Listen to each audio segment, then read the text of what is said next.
Here's a figure of our tree, right?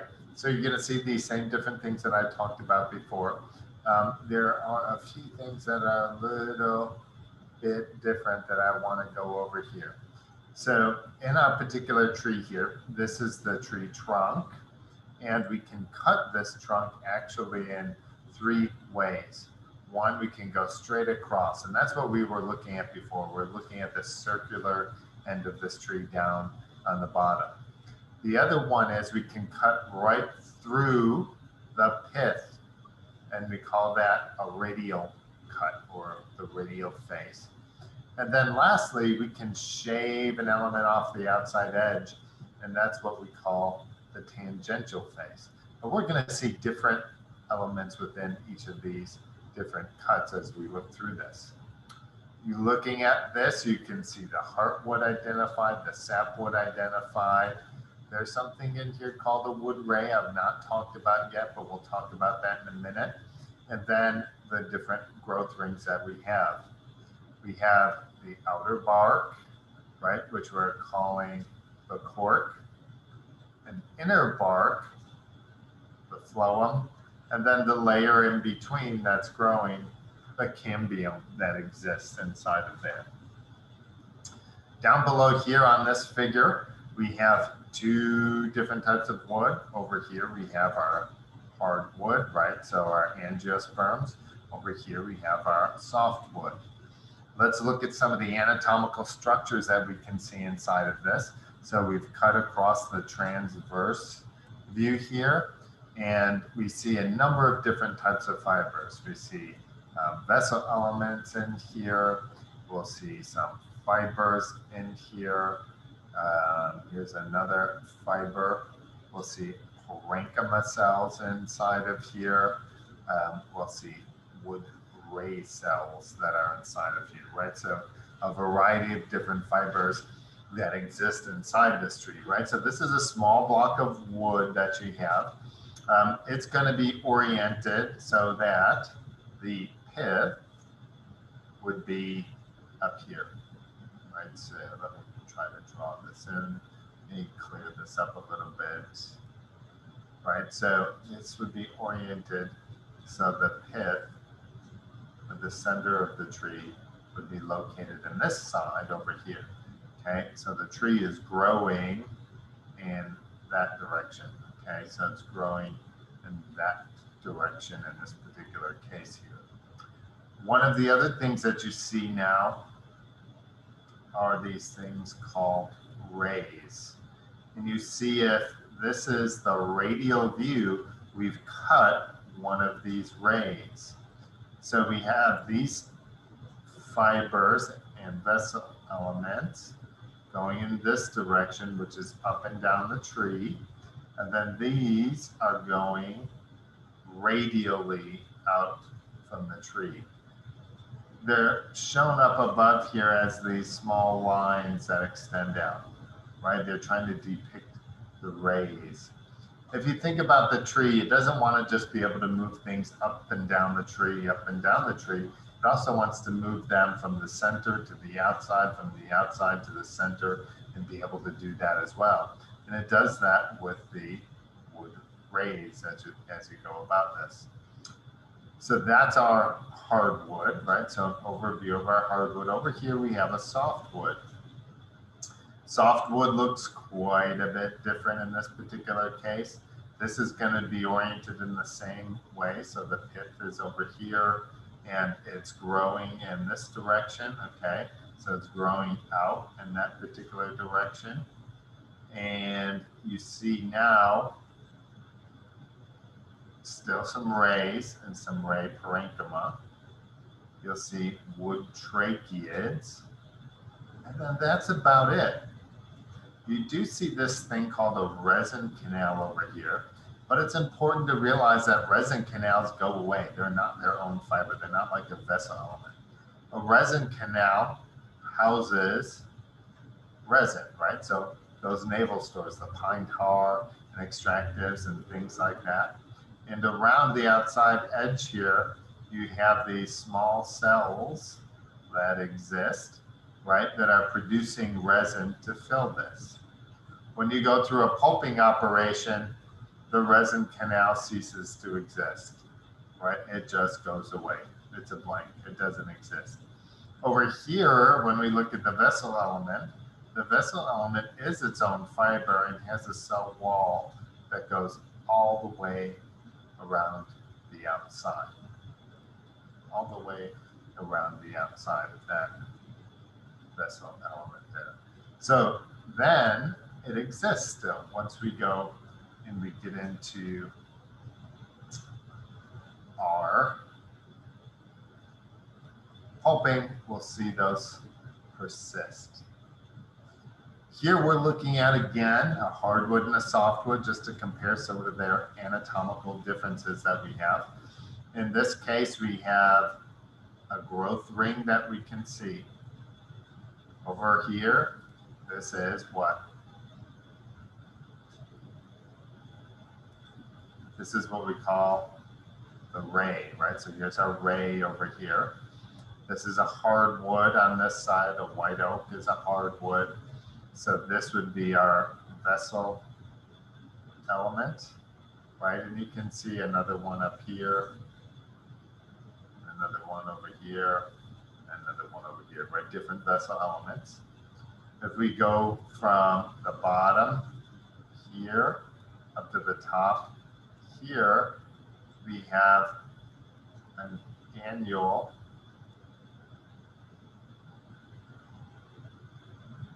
growth rate.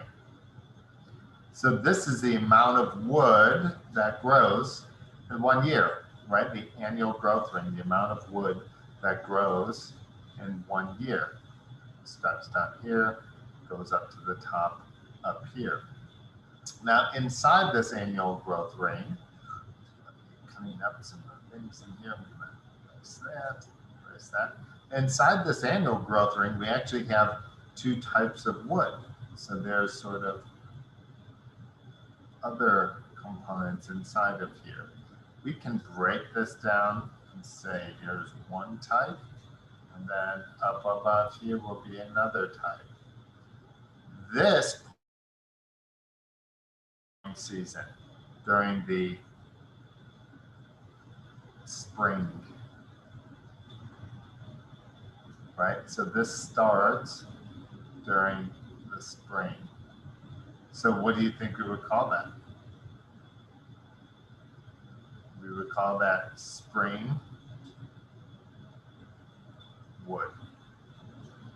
This part up here grows in the summer. So we would call this summer wood. So we have spring wood and summer wood. In this particular tree, this is what's called ring porous. So we only see these large vessel elements happening in the spring wood, okay? So let me just write that out in a little bit more detail down here, okay? So we have our spring wood and our summer wood. So spring wood occurs early in the growing season. This is also called early wood. And then we have summer wood that occurs later in the season. And we also call this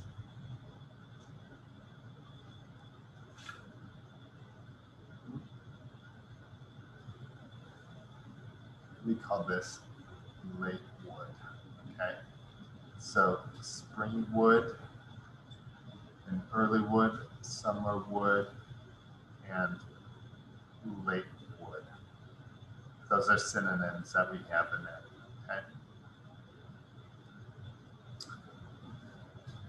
We see a lot of these same things over on the other side up on top.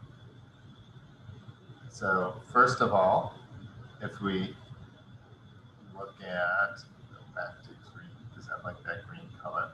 This is a shortleaf pine. This is a softwood.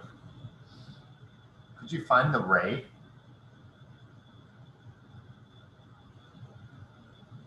hopefully you said, well, there's something different here, right? So the ray is much thinner here as compared to the oak on the other side. Oak is known for its fat rays, something that you see in oak. Very thin ray you see going down here with the pine over on the other side, okay?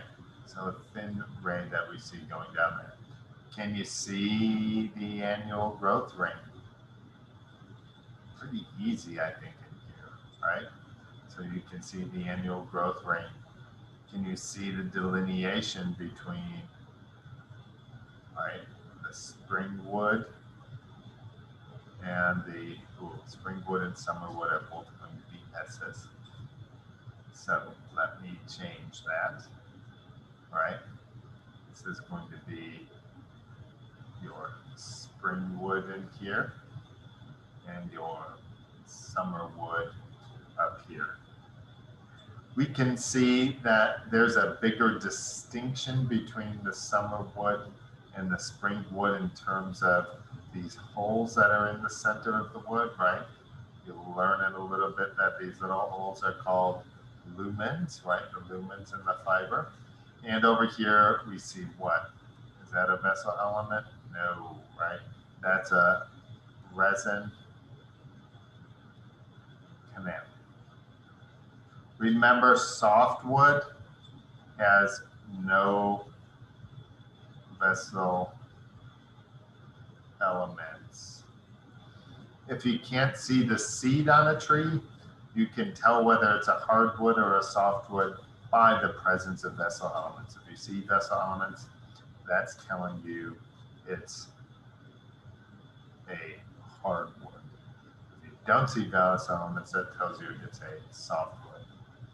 You know, I never realized this here, but I pulled a little bit of a fast one. Maybe I gotta flip these around. But the softwood is over here and the hardwood is over here. And we're looking here at the different generalized relationships in composition.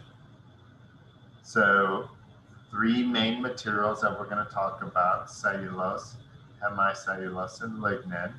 And then at the end, extractives is a 4th component to our wood. So our cellulose, hemicellulose, and lignin make up the bulk of our tree, and then we have our extractives.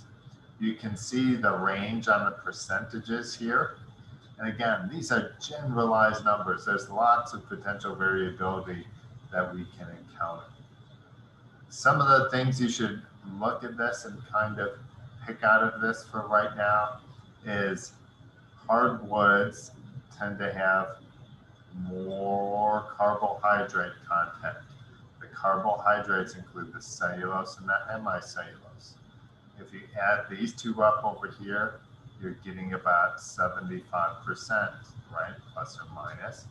If you add these two up over here, you're getting about 69%. So a good deal more carbohydrates in the hardwoods compared to the softwoods.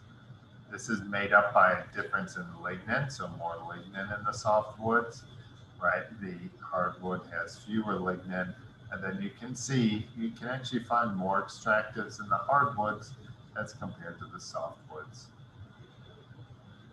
These are generalities, right? Generally speaking here, you will see differences from tree to tree and time to time as you go through here. This is just to give you an overall idea of what we see. Now I want to go into a little more detail about our cell wall and our cell wall structure. So we're looking down now. This would essentially be a transverse cut that we're looking at in the wood.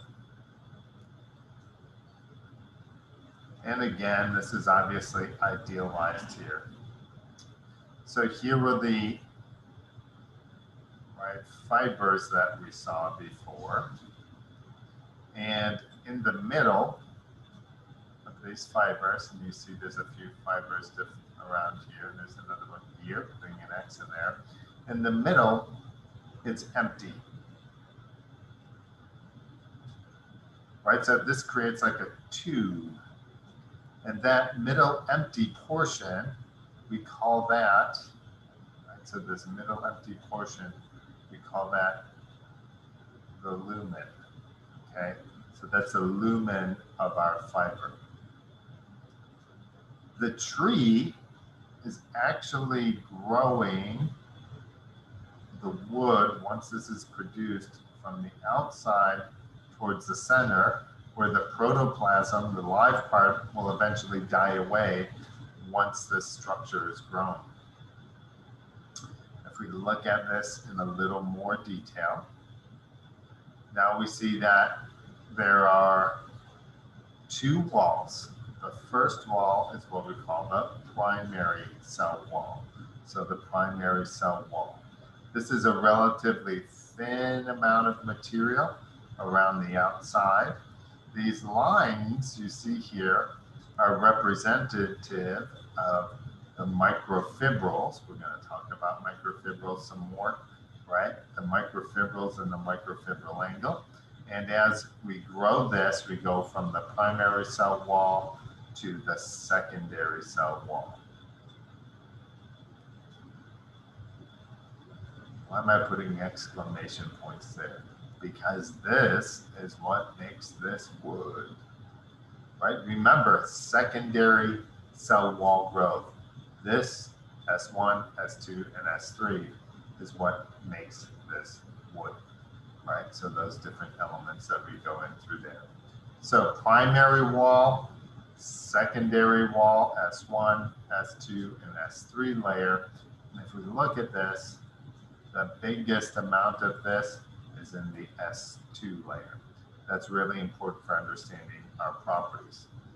Now, between each of these different fibers, right, these were the cells that originally grew and created these fibers, you have what we call the middle lamella, right? So the middle lamella that exists between each of these different fibers.